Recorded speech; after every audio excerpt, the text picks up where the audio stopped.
Hello, traders. Cousin Vinny coming to you from theclosingprint.com, Sunday, September 22nd, 2024. In this edition of your weekend video newsletter, we'll discuss the markets, which made new all-time highs last week, closing above major gamma at 5,700. Despite a major OPEX and a lot of calls expiring worthless, we still have enough positive market gamma left over next week to provide for some price stabilization, leaving us with 10 bullish indicators for the week. 6 are neutral and 4 are bearish to start on Monday trading.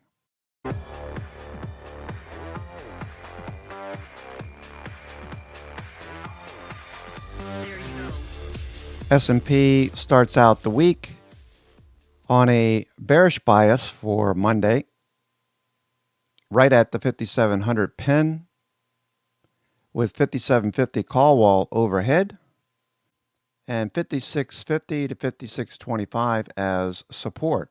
We did see buyers at the end of the day pushing prices back up into Thursday price action, so that's somewhat neutral to slightly bearish to start on Monday. RSI rising with MACD bullish and looking for direction as we start the week.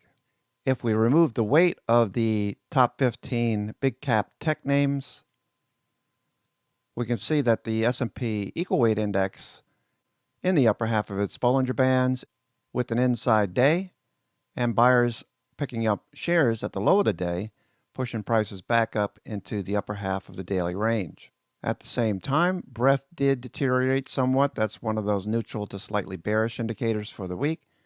The number of stocks above the 20-day dropped back down to 70%. That's actually a good thing. We're not in the red zone or overbought. And the number of stocks above the 50-day have drifted back down to about 79%.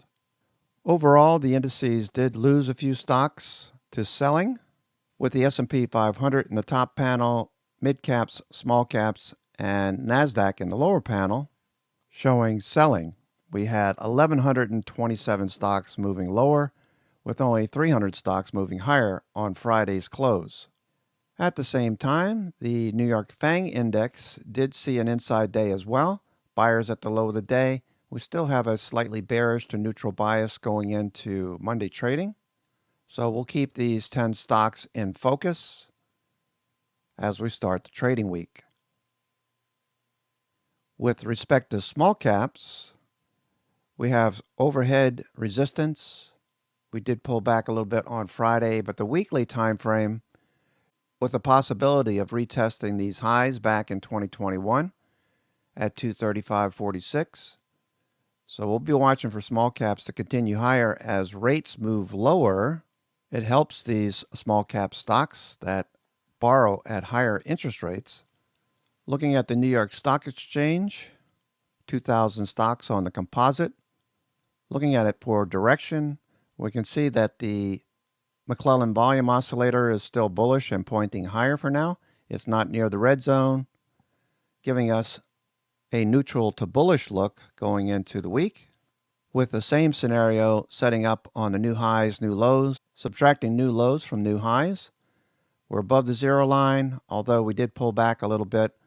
The advanced decline line made a new high on Thursday, pulled back a little bit on Friday, but it's making higher highs and higher lows, with the index giving us green elder sticks all of last week, and a neutral to bullish picture going into this week. Junk bonds to end the week with an inside day, more or less a doji pushing back above its upper Bollinger Band. Very bullish trend, 921, 50, 200-day are all pointing up and to the right. The significance here being deep pocket investors that would buy junk and high yield corporate debt would not be in the markets if they felt the indices were going to start to pull back like they did back here in April, as it did also in late July related to the Japanese yen Australian dollar pair shenanigans, and the pop in the 10-year yield, which managed to jump back to the center of its Bollinger Bands for the most part, and then continued the trend lower that we're currently watching. The 10-year yield lower would be bullish for equities if this continues, especially small caps and growth stocks. With regard to that Japanese yen Australian dollar carry trade, we see another fade back down to the 50-day moving average, so we'll watch for any kind of bounce or further weakness to assist or hinder the equity market in the short term. This leads up to the US dollar, which has been at 52-week lows for the last few weeks, giving gold and silver the thumbs up, with the precious metal trending, with the prospects of reaching 3,000 before year end. At the same time, copper continues a path of higher highs and higher lows above the 50-day moving average. This is a leading economic indicator of sorts, and showing the economy is not faltering as you would expect if you watch the financial media. The reason being, this is involved in a lot of construction-related and infrastructure-related activities, and a big part of the economy. With the dollar lower, you're also seeing Brent finally bouncing at recent lows back to the middle of the Bollinger Bands. 50-day is still major resistance overhead, and the 200-day just above that. And commodities starting to give us a bit of a headwind for U.S. equities. This is one of the bearish indicators going into the week. If this continues to move higher, that wouldn't be good for equities. As commodities become more expensive, it creates a headwind for equities. Most sectors are taking a breather going into this week. We did have strength in utilities noted, with a big push last week in many of the power-producing industries like Constellation Energy, with a deal to produce electricity for Microsoft being noted late in the week, imparting a big impact on those industries. Travel and leisure also seeing some activity, especially in the airlines, hotels, cruise lines, and related industry groups. Consumer discretionary continues to shine. Despite the issues being pointed out with consumer credit, consumers are still spending. With respect to the 9 small cap sectors, we see all of them above the 20 and 50-day moving average except for energy, which did see some activity last week. So keep an eye on the oil and gas names as well. That's lagging a bit with the utilities, but energy is looking pretty strong. And looking forward to get back above the 50-day to join the other 8 sectors in the small cap Russell 2000. Overall, the bigger picture with small cap and large cap sectors neutral, with only 10 of our indicators bullish, 6 neutral, and 4 bearish. It's telling us to start the week with a bit of caution. Let's see what the markets have in store after that major OPEX on Friday. The IBD 50 has quite a few stocks that are trending at the upper Bollinger Bands. ADMA reporting a beat recently with all 4 metrics green. This is a late-stage biopharma giving us all 4 bullish indicators: 750% earnings growth, 78% revenue growth, beating expectations, missing the high estimate, but the company reported 13 cents. They were looking for 8 cents. This is a good company with solid growth potential, showing up on the IBD 50, and it continues to trend with an extremely obvious bit of volume on Friday as the stock makes new highs. MACD and stochastics rising, looking for a follow-through or a grind higher in the short term. RSI rising up to 70. Argan PLC starting off the week with elevated volume Thursday and Friday. Price action giving us a bullish bias to start the week. RSI rising. This company reports again in December. It does wiring services for the federal government, whatever that means. It's certainly showing strength, trying to break out of this little base that it's formed over the last 2 weeks, with MACD and stochastics rising, indicating we could see a follow-through in the short term. Gold-related names on the IBD 50 as well. Alamos Gold, AGI, bullish bias to start the week. Elevated volume with gold at new highs. We should see many of these stocks following through. Arista Networks, also in the upper Bollinger Bands, in the upper half. RSI rising, volume above average, showing institutions have been active. MACD and stochastics rising as well. Looking for a follow through in Arista Networks, with the weekly showing breakout potential and a follow through this last week with all four metrics green: 35.5% earnings growth, 15.9% revenue growth, company beating top expectations, coming in with reported earnings of $2.10 per share. Consensus estimates were $1.94 and reported revenue of $1.69 billion.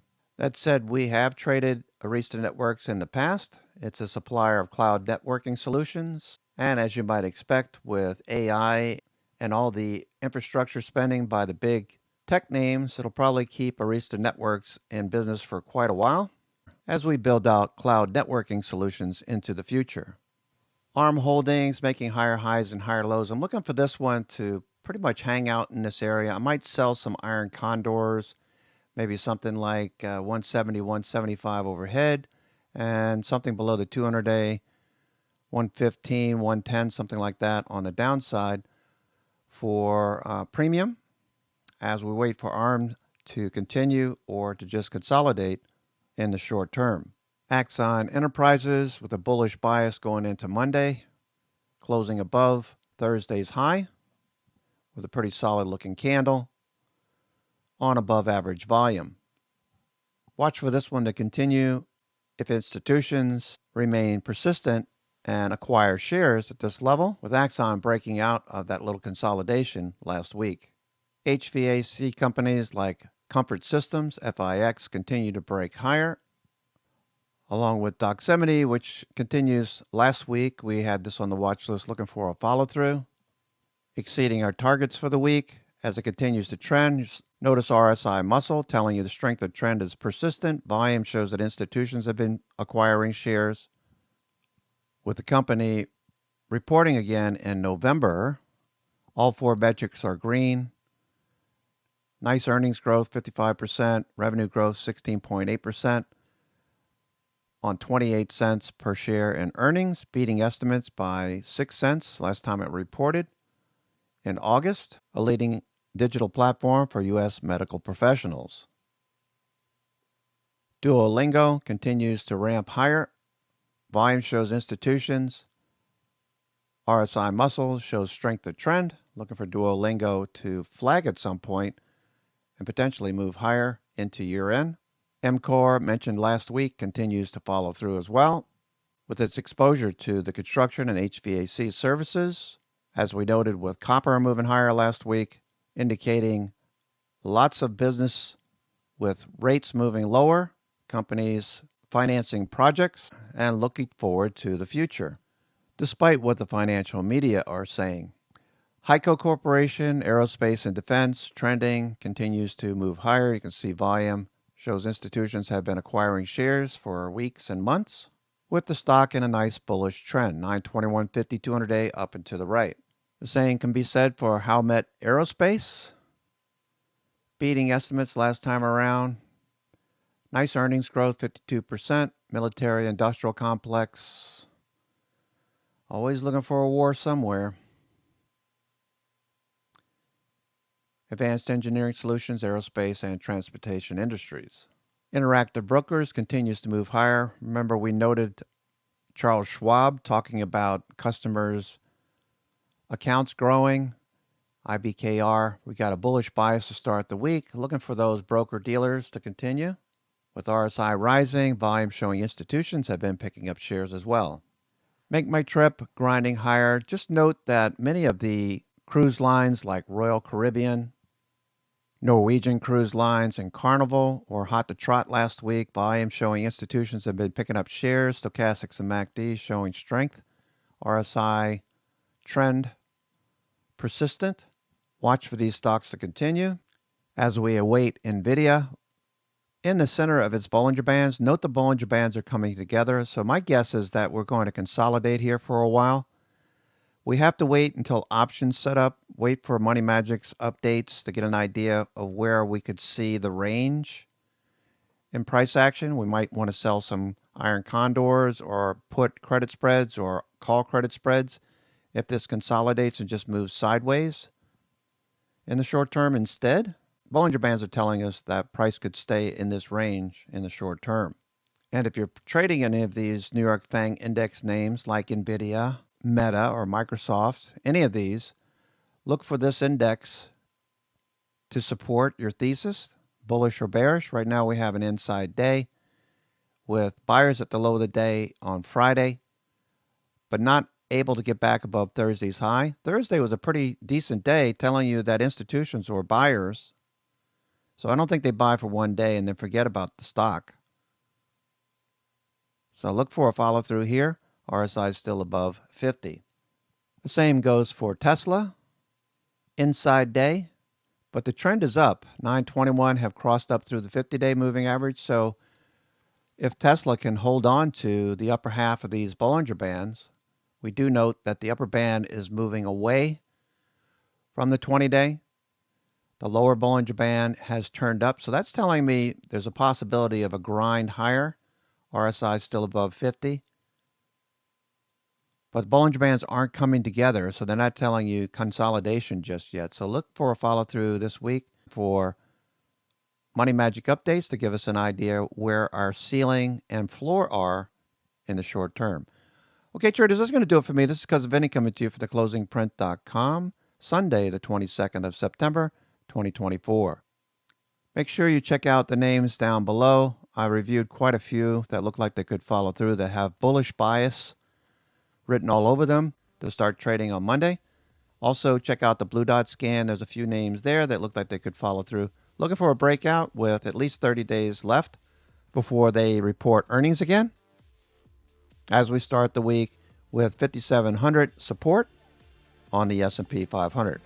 I'll send out a watch list later tonight around 12 midnight on the East Coast, around 9 o'clock on the West Coast, so be sure to check your inbox for that.